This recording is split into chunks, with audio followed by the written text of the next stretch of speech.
Pode abrir a sessão aí. O senhor já está pronto, doutor Silvio? Pronto. Boa tarde a todos, retomando a sessão do júri. Passaremos agora aos debates orais da acusação e defesa. Peço aos doutores debatedores que somente façam uso de a parte se for concedido pelo orador do momento ou com autorização do juiz. Com a palavra, o órgão do Ministério Público, responsável pela acusação, doutor promotor de justiça, doutor Silvio. A palavra está com o senhor, doutor. O senhor tem até 1h30 para a acusação. A palavra com o senhor. Obrigado, excelência. Excelentíssimo juiz-presidente do Tribunal do Júri, doutor Michael, com quem tive a honra de dividir a titularidade dessa comarca, como Ministério Público e Judiciário. Não me canso de exaltar a qualidade de Vossa Excelência na condução dos trabalhos, de todos os processos judiciais nessa comarca, sempre promovendo o equilíbrio entre acusação e defesa, ainda que a sua visão de equilíbrio compreenda uma divergência, uma diferença de pesos entre acusação e defesa que diverge um pouco da que eu vislumbro, mas sempre dentro de uma divergência de entendimento, inclusive doutrinária, bastante compreensível, né? E nunca uma divergência que seja desarrazoada, que é mais do que natural, e mais ainda com o meu amigo João. Também temos visões bastante diferentes de mundo, de responsabilidade, de justiça, do papel do judiciário, papel de defesa, papel de Ministério Público, mas sempre uma divergência até motivada pelas próprias funções, não é mesmo? O doutor João muitas vezes é obrigado a atuar em defesa de réus que ele próprio sabe que não são inocentes, mas tem que ter os seus direitos fundamentais respeitados, porque é a função dele. E é uma função belíssima da Defensoria Pública, a defesa dos direitos fundamentais, de evitar que haja excessos estatais. É um trabalho muito belo, uma grande instituição, a qual rendo os meus cumprimentos na pessoa de Vossa Excelência. Eu cumprimento também aqui os servidores do Judiciário que puderam tornar esse julgamento uma realidade. Cumprimento também a Polícia Militar na pessoa do Fredson, que aqui se encontra, e também na pessoa do comandante Cantanhede, porque considero que esse julgamento, e também certamente há policiais militares nos assistindo nesse momento pelo YouTube, tenho certeza que a segurança pública no município de Lábrea somente é possível diante do intenso trabalho realizado pela Polícia Militar aqui no município, que todos os dias arrisca a sua vida para nos manter em segurança. Os chamados guerreiros de farda, ou companheiros de farda, que nos auxiliam nessa intensa batalha contra a criminalidade aqui no município de Lábrea. Cumprimento também os senhores jurados, que já estão aqui pelo 4º dia, todos muito sortudos por estarem aqui sorteados nesse momento, mas certamente eu sei que o certo pesar pelo cansaço e pela circunstância é compensado pela possibilidade de estar aqui fazendo justiça, enfrentando esse debate sempre muito intenso entre acusação e defesa, e certamente aprendendo muito tanto sobre o direito em si, como sobre a dinâmica de Lábrea, conforme o meu amigo João sempre faz a questão de ressaltar do trabalho de educação em direito. Isso é muito importante também, até do ponto de vista social, as pessoas que estão em casa, sabendo como a justiça funciona, sabendo quais são as nossas dificuldades que nós encontramos no dia a dia e, principalmente, qual é a consequência, qual é o resultado do nosso trabalho que nós temos a apresentar a eles. E hoje, os senhores, que eram eles, são nós, da Justiça. Então, hoje, os senhores representam o Judiciário, os senhores são o Tribunal do Júri, uma instância constitucional absolutamente relevante, como relata sempre meu amigo João, uma instituição que serve para dar legitimidade popular ao Judiciário no que tange aos delitos dolosos contra a vida e também para que possam ser julgados as pessoas acusadas desses crimes mais graves, julgadas por pessoas iguais. E é importante ressaltar que a importância do Judiciário, de um modo geral, é que ele manifesta o braço forte do Estado. todo o trabalho de persecução penal, de combate à criminalidade, passa pelo judiciário, passa pela polícia, começando neles, e eles são mais expostos às intempéries, às dificuldades envolvendo facções criminosas, envolvendo delitos de tráfico, crime organizado. Mas no final das contas, eles não podem fazer tudo. Não se pode legitimar atos de punição por parte de polícias. A punição sempre exige um devido processo legal e a punição deve ser dada pelo Estado. Mas é necessário, para que todo o sistema funcione, que haja ao final de um processo a devida punição. Caso contrário, todo o sistema cai. Todos dependemos uns dos outros para nos mantermos em segurança. Todos dependemos uns dos outros para nos manter em paz. Então não adianta delegar à polícia a própria segurança. Hoje os senhores são parte da justiça. São parte da própria segurança dos seus e dos seus familiares. Nós não podemos, no âmbito de um tribunal do júri, nos omitir diante de fatos como que vimos aqui hoje, assistimos na TV e ouvimos aqui da própria boca do acusado como foi que ocorreram. E são fatos que batem à nossa porta. Isso aconteceu aqui na 14, do lado do Hotel Novo Horizonte, na Ponte de Ferro, várias residências em volta. Poderia uma bala ter atingido outras pessoas. Então é preciso que nós tenhamos nesse momento a responsabilidade conosco e com a sociedade que nos assiste de entender que, apesar de ser uma tarefa desconfortável, condenar um homicida, traficante, integrante de facção criminosa, Comando Vermelho, é difícil, eu sei. Mas se nós nos omitirmos, nós nos expomos. Expomos toda a cadeia de segurança, policiais que estão lá, promotor de justiça, juiz. Pessoas que estão dando a cara a tapa contra essa rapaziada. E os senhores estão protegidos pelo sigilo do voto. Não gostaria de ver aqui hoje o que aconteceu ontem.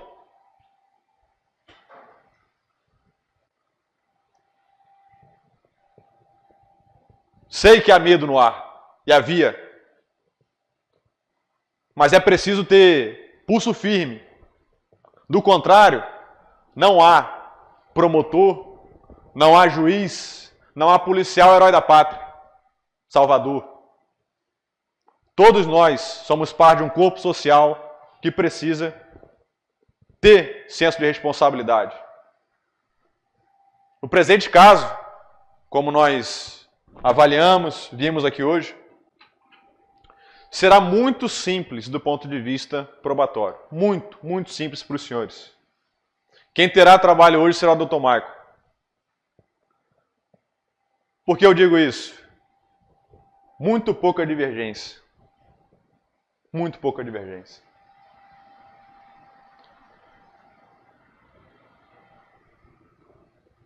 Haverá alguma divergência por conta do depoimento dele, do interrogatório dele, que disse que estava legítima defesa. Só isso. O resto, não acredito nem que o Dr. João creia nisso, mas talvez tenha que sustentá-la diante do princípio da autodefesa, que ele relatou que agiu em legítima defesa, mas nenhum daqui acredita nessa história. Nem o Dr. João, mas bravamente. Não sei se fará, mas pode ser que tenha que fazê-lo diante aí da sua relação com o seu representado. Mas do ponto de vista probatório, o Ministério Público não tem qualificadores, é apenas decidir matou ou não matou. Aquela confusão toda que nós discutíamos nos outros dias. Ah, matou por que motivo e tal. Hoje não vai existir. Vítima morreu? Morreu. Foi ele o autor? Foi. Absolve? Não absolve. Apenas isso. Então não quero nem me estender muito para não cansar os senhores, mas vou ter que fazer o meu trabalho aqui, ainda que não haja tanta divergência, acredito. Tenho que fazer o meu trabalho de Ministério Público, de acusação, de vir e sustentar, tintim por tintim, o que aconteceu. Há na denúncia a descrição de uma qualificadora do motivo fútil. Porque o promotor que assinou a denúncia, entendeu que quando o réu disse lá no interrogatório dele que o rapaz olhou para ele e ele não gostou, foi em casa, pegou e matou porque ele olhou, entendeu que isso foi o motivo do crime. Eu entendi que não foi, é bem mais complexo do que isso. Por isso a qualificadora do motivo fútil, nós até teremos que votá-la, porque está na decisão de pronúncia. Eu até teria outras qualificadoras a botar nesse caso, fosse eu o promotor que teria assinado a denúncia. Mas eu estou adstrito à decisão de pronúncia, que me obriga a vir aqui e sustentar um homicídio qualificado pelo motivo fútil. Quer dizer, não me obriga a sustentá-la, mas eu não posso sair desse quadrado. As demais circunstâncias, não discutirei com os senhores, discutirei diretamente com a excelência Dr. Michael, quando chegar o momento próprio. Então aqui basta saber se ele matou ou não matou. Senhores, nós estamos aqui diante de um delito de execução praticado no contexto de guerra de facções criminosas. Por que o depoimento dele vem no sentido de, olha, eu matei e tal, mas foi porque ele veio para cima de mim e tudo mais antes, tal. Aí inventa que recebeu tiro anos antes, 5 anos, primeiro 1 ano antes, depois 5 anos antes, depois 3 anos, descarregou o pente, 3, enfim. Por que ele inventa isso? É para criar um motivo.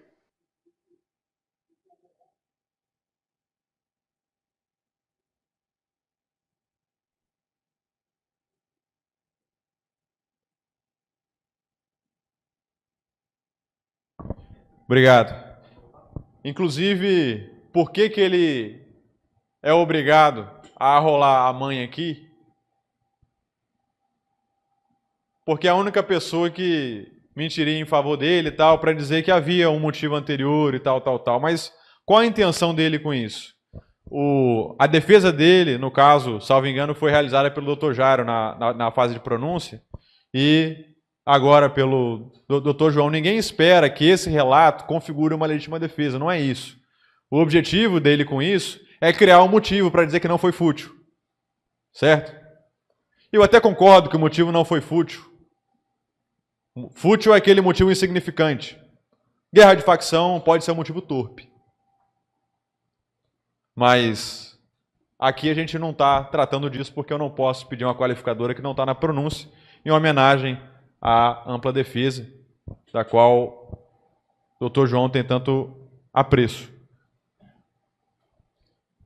Mas essas circunstâncias serão valoradas pelo Dr. Michael no momento da dosimetria da pena, uma outra fase em que ele tem experiência com esse tipo de caso e saberá dar o melhor encaminhamento. Mas por que ele diz isso? Para tirar a qualificadora do motivo fútil. Eu já digo, já estou tirando. Certo?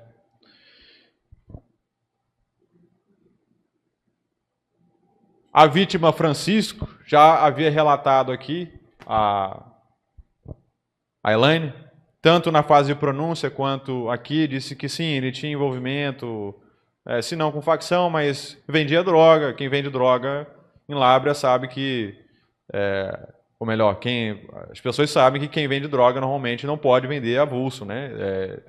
As facções dominam territorialmente. Então se vendia porque tinha alguma relação, alguma autorização, no mínimo, de uma facção para conseguir vender drogas em Lábrea, sem colocar em risco a sua própria vida.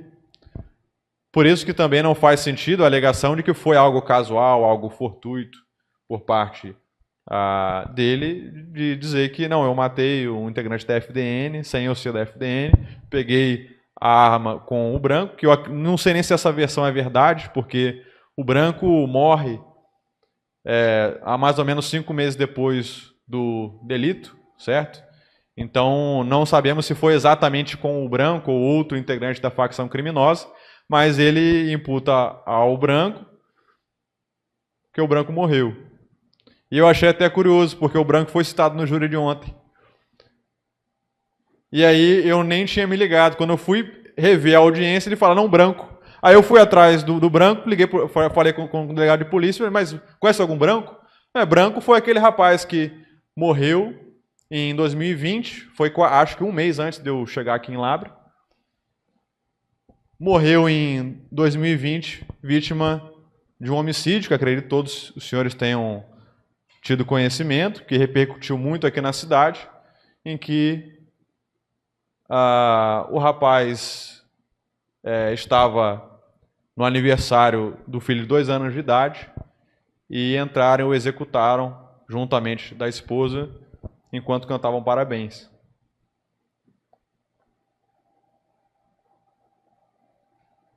E até esse fato, por curiosidade, me fez repensar muitas coisas sobre o júri de ontem e o quão errado foi aquele julgamento.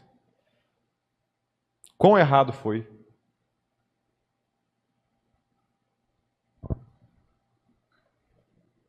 Cometemos um erro ou não? Aliás, eu fiz o meu trabalho. Minha consciência está tranquila.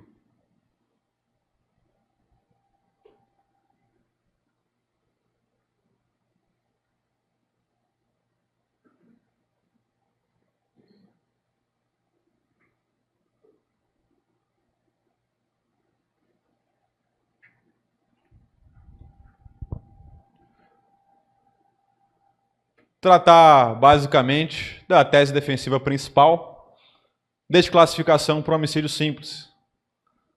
Concordo. Não houve motivo fútil. De acordo. Pararia por aí, porque eu não acreditaria que o doutor João faria aqui uma defesa de legítima defesa, diante de um caso como esse, um caso de execução. Os senhores viram, rapaz correndo, desesperado, entre os cômodos do barco, sendo executado nas costas. Peço até que coloquem para rodar o vídeo de novo aí, para a gente ter certeza se foi legítima defesa ou não. É que eu me senti obrigado a realizar essa pergunta a ele, porque para não restar dúvida. Por que acontece? Muitas vezes o acusado vem e diz, olha, aconteceu isso, foi eu que matei e tal. Mas relata uma situação ali de conflito, um conflito anterior e tal, e deixa em dúvida se ele estava se defendendo ou não. Depois chega nas alegações finais, a defesa pede, olha, ele estava em legítima defesa. E aí a gente está discutindo ali e pede, estava em legítima defesa, e pede atenuante da confissão, na pena. Então eu relatei para ele, ó, o senhor está aqui, vai ser importante isso aí para valorar a tua pena. Você estava em legítima defesa? Estava. Ou seja, ele não receberá atenuante. Porque para receber atenuante ele tem que contribuir com o judiciário. Fiz, errei, reconheço o meu erro. Não foi o que fez. Para tentar aliviar, disse, não, eu estava me defendendo, não quis matar e tal. Então não faz jus atenuante. É o que chamamos de confissão qualificada, quando a pessoa confessa, mas tenta se defender, apresentando uma causa excludente de licitude, por exemplo, que foi o que fez. Para deixar claro, espancar de dúvidas, perguntei de novo e respondeu de novo. Então, somente por isso, e embora acredite que seja absolutamente esdrúxula a tese, eu estou rebatendo aqui porque talvez o meu colega de tribuna se sinta, de alguma forma, obrigado a defendê-lo, em razão do seu representado tê-la reproduzido. Para ter certeza de que não foi, por favor, o vídeo.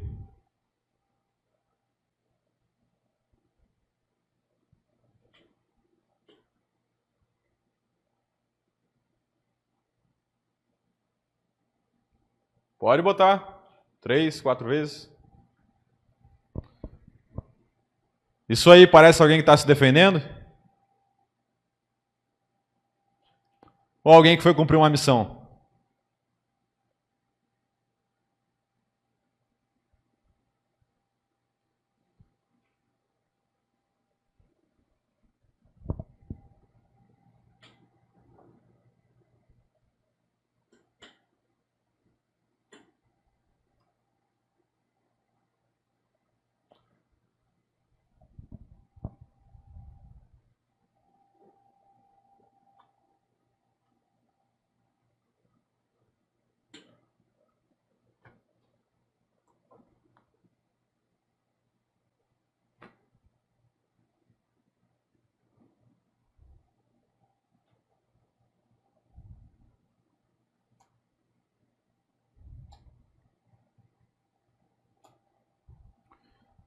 Joãozinho, projeta, por gentileza,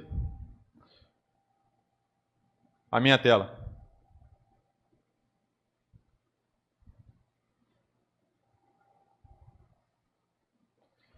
Para espancar de dúvidas a inaplicabilidade dessa tese, entende-se em legítima defesa quem, utilizando moderadamente dos meios necessários, repele injusta agressão, atual ou iminente, a direito seu ou de outrem.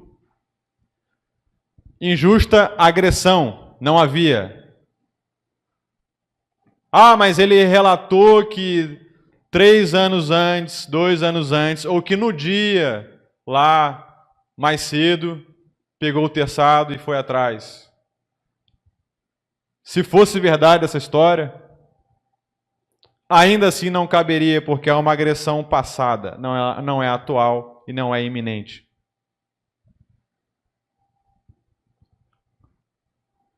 E óbvio, o próprio vídeo fala por si. Acredito que artigo nenhum vá dar uma versão melhor para a não aplicabilidade da legítima defesa do que o próprio vídeo, a imagem. Pois bem, agora peço licença aos senhores para realizar uma parte do julgamento, que talvez seja mais importante, um embate teórico aqui entre acusação e defesa, me dirigindo ao doutor Marco, quanto à dosimetria da pena. Nas fases do artigo 59, os senhores não precisam se preocupar com relação a isso, mas eu devo realizar essas alegações. Artigo 59. Circunstâncias do crime valoradas negativamente em razão de o crime ter sido cometido em barco atracado na Ponte de Ferro da 14, em local próximo a residências habitadas em região central da área urbana do município de Lábrea, podendo ter atingido outras pessoas com os disparos. Motivo: valorado negativamente por se tratar de relação de rivalidade entre facção criminosa Família do Norte e facção Comando Vermelho. Culpabilidade: elevada em razão do número de disparos de arma de fogo efetuados, tendo sido a vítima atingido com 5 disparos de arma de fogo, 1 na região periauricular esquerda, 3 no tórax e 1 no antebraço direito. Consequência do delito: valoradas negativamente em razão de a vítima ser arrimo de família de 5 filhos, tendo eles, conforme prova testemunhal produzida, passado a viver dificuldades financeiras e serem sustentados pela avó. Conduta social, valorada negativamente em razão de ter má fama e ser conhecido perante a sociedade que o cerca como pessoa perigosa, integrante de facção criminosa, conforme depoimento da testemunha Cleonice. Personalidade do agente, valorada negativamente em razão de o réu demonstrar características psíquicas de agressividade e insensibilidade acentuadas, tendo executado a vítima a sangue frio sem que esta tivesse provocado qualquer situação de conflito. Por tais razões, considerando que a pena do delito de homicídio simples varia de 6 a 20 anos, requer ao Ministério Público a fixação da pena base próxima ao seu limite máximo, majorada ainda pela agravante do artigo 61, inciso 2, a linha C do Código Penal, consistente no recurso que impossibilitou ou dificultou a defesa do ofendido, tendo o réu escolhido o momento em que a vítima estaria dentro de um barco atracado, de onde não conseguia fugir, e efetuado diversos disparos pelas suas costas, conforme vídeo da câmera de segurança que filmou o crime. Requeiro ainda a avaliação da imposição a regime prisional mais gravoso em razão das circunstâncias concretas do delito, caso o que não creio seja determinado uma pena definitiva inferior a 8 anos, que por se tratar de um homicídio praticado no contexto de execução de facção criminosa.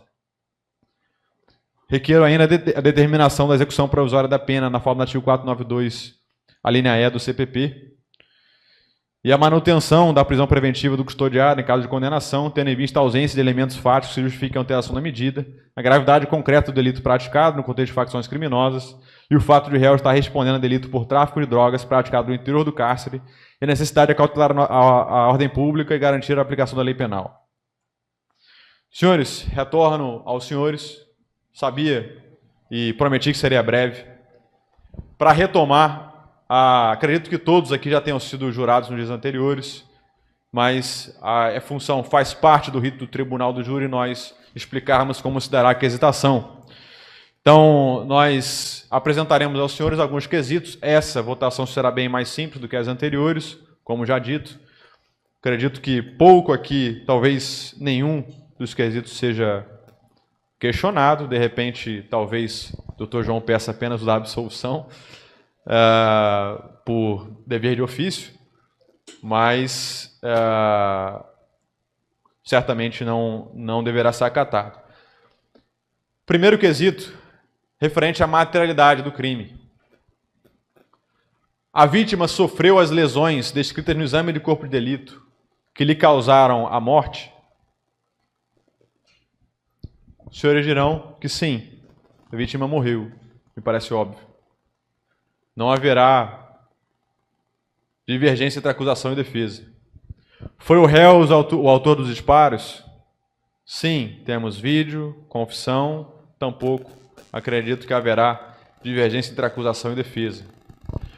O jurado absolve o réu, esse é o quesito principal do tribunal do júri. Absolve significa inocentar. O jurado inocenta o réu, absolve o réu? Os senhores dirão, não. É dentro desse quesito que se insere a avaliação da legítima defesa, ok? E os senhores não aceitarão essa tese e não o absolverão, certo? Em seguida, será feito, não acredito que seja feito qualquer quesitação no sentido de diminuir a pena por parte da defesa. Não foi sequer aventada aqui nenhuma causa que justificasse isso, portanto, não anteciparei nenhuma. Se houver necessidade, eu retorno e rebato, mas não creio que a defesa técnica o fará.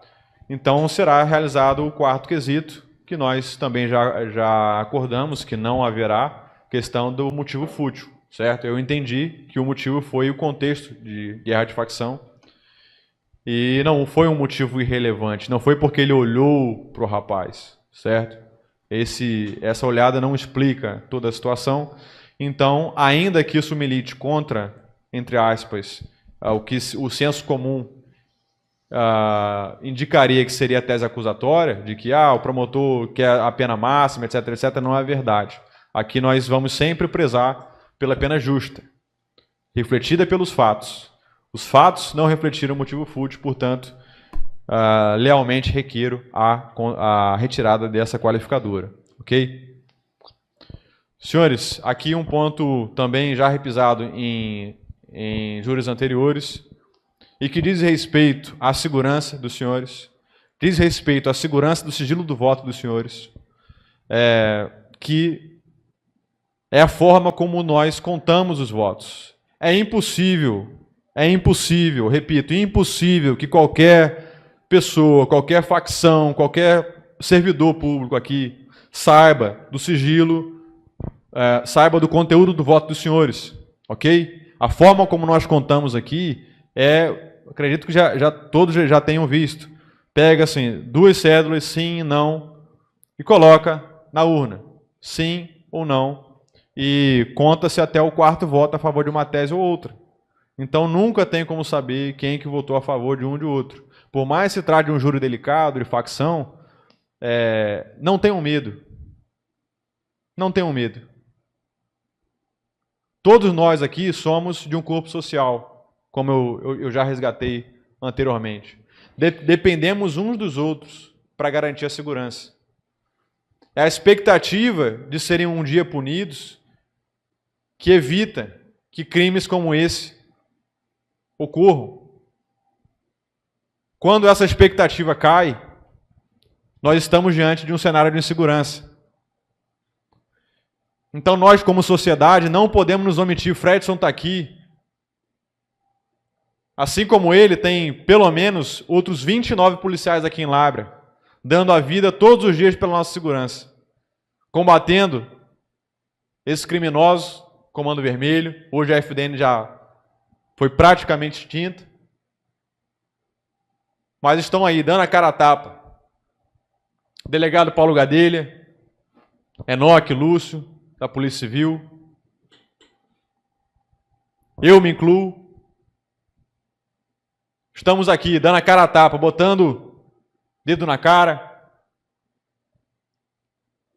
para tentar convencer os senhores de que nós precisamos disso para manter o corpo social seguro. É preciso coragem, não só desses profissionais, como são os policiais, que se arriscam muito mais do que eu. É preciso coragem dos senhores,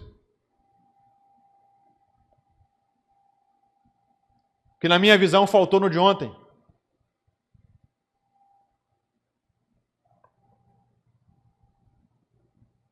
É preciso coragem do corpo social, de toda a sociedade, para que um dia, talvez, Lábrea consiga retornar àquilo que era até algumas décadas atrás, antes dessas facções chegarem. Talvez algum dia, quando resolvamos descriminalizar isso aí, essa guerra termine. Mas hoje, nós necessitamos do direito penal, do braço forte do Estado para punir crimes como esse.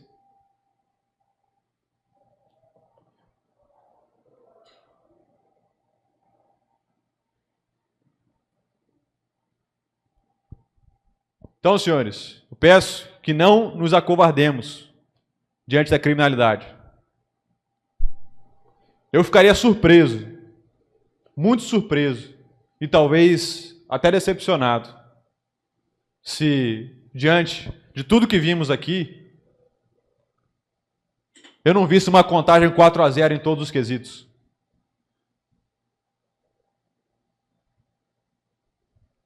Então, peço desculpas, talvez, pela minha exaltação. Estou um pouco indignado ainda do júri de ontem, mas senti que deveria botar um pouco para fora aqui, porque eu transmito aqui parte da indignação que me foi transmitida pelas outras pessoas quando saído do júri, senti a temperatura da sociedade, como é que sentiu em relação à absolvição de ontem.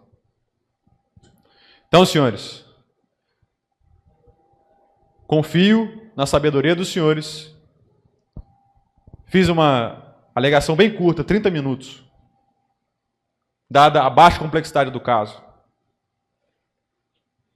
E confio na sabedoria dos senhores de que saberão conduzir esse julgamento e aplicar a esse rapaz a sentença devida e que será muito bem dosada pelo Marco. Muito obrigado.